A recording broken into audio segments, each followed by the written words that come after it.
കേളികൊട്ട്, തോടയം, അരങ്ങ് കേളി, പുറപ്പാട് എന്നിവ ഏത് കലാരൂപവുമായി ബന്ധപ്പെട്ടവയാണ്? കഥകളി. കേരളത്തിൻ്റെ തനത് ലാസ്യ നൃത്ത കലാരൂപമേത്? മോഹിനിയാട്ടമാണ്.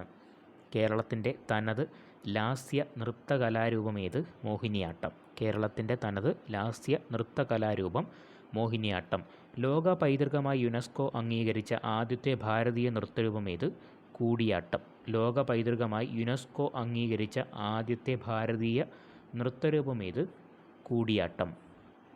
ഇപ്പോൾ യുനെസ്കോ അംഗീകരിച്ച ആദ്യത്തെ ഭാരതീയ നൃത്തരൂപമാണ്. ലോക പൈതൃക പട്ടികയിലേക്ക് ഉൾപ്പെടുത്തിയ നൃത്തരൂപം ഏതെന്ന് ചോദിച്ചാൽ അത് കൂടിയാട്ടമാണ്. നൃത്തത്തേക്കാൾ അഭിനയത്തിന് പ്രാധാന്യം നൽകുന്നതിനാൽ അഭിനയത്തിൻ്റെ അമ്മ എന്ന് വിളിക്കപ്പെടുന്ന കേരളീയ കലാരൂപം കൂടിയാട്ടമാണ്. നൃത്തത്തേക്കാൾ അഭിനയത്തിന് പ്രാധാന്യം നൽകുന്നതിനാൽ അഭിനയത്തിൻ്റെ അമ്മ എന്ന് വിളിക്കപ്പെടുന്ന കേരളീയ കലാരൂപം കൂടിയാട്ടം. 15ാമത്തെ ചോദ്യം.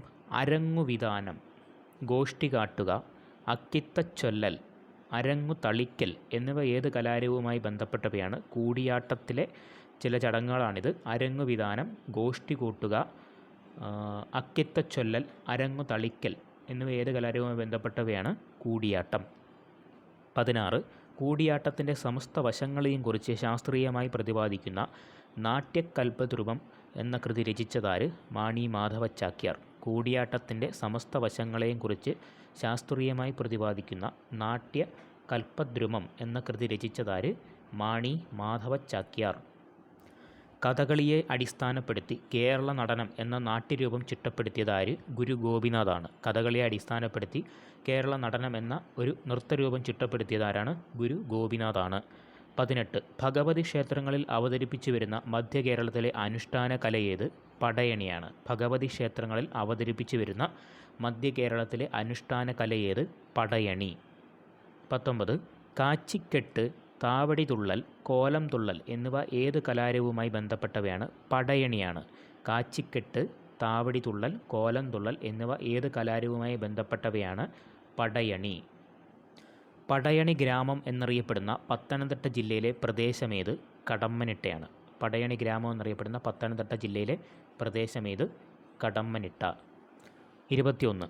2010 ഡിസംബറിൽ പൈതൃക കലകളുടെ പട്ടികയിൽ യുനെസ്കോ ഉൾപ്പെടുത്തിയ കേരളീയ കലാരൂപമേത്? മുടിയേറ്റ്. 2010 ഡിസംബറിൽ പൈതൃക കലകളുടെ പട്ടികയിൽ യുനെസ്കോ ഉൾപ്പെടുത്തിയ കേരളീയ കലാരൂപമേത്? മുടിയേറ്റ്. അപ്പോൾ ഒന്നാമത് യുനെസ്കോയുടെ പൈതൃക പട്ടികയിൽ ഉൾപ്പെടുത്തിയത് ഏതാണ്? കൂടിയാട്ടമാണ്. അപ്പോൾ രണ്ടാമത് വന്ന ഏതാണ്? മുടിയേറ്റാണ്. ഓക്കെ.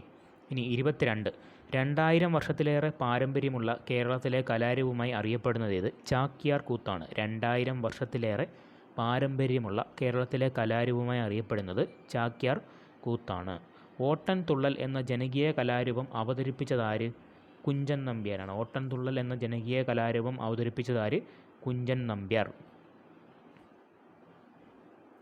24. കുഞ്ചൻ നമ്പ്യാർ ആദ്യമായി അവതരിപ്പിച്ച ശീതങ്കൻ തുള്ളലിന് ഉപയോഗിച്ച കഥ ഏതായിരുന്നു? കുഞ്ചൻ നമ്പ്യാർ ആദ്യമായി അവതരിപ്പിച്ച ശീതങ്കൻ തുള്ളലിന് ഉപയോഗിച്ച കഥ കല്യാണ സൗഗന്ധികമാണ്. കല്യാണ സൗഗന്ധികം. Thank you.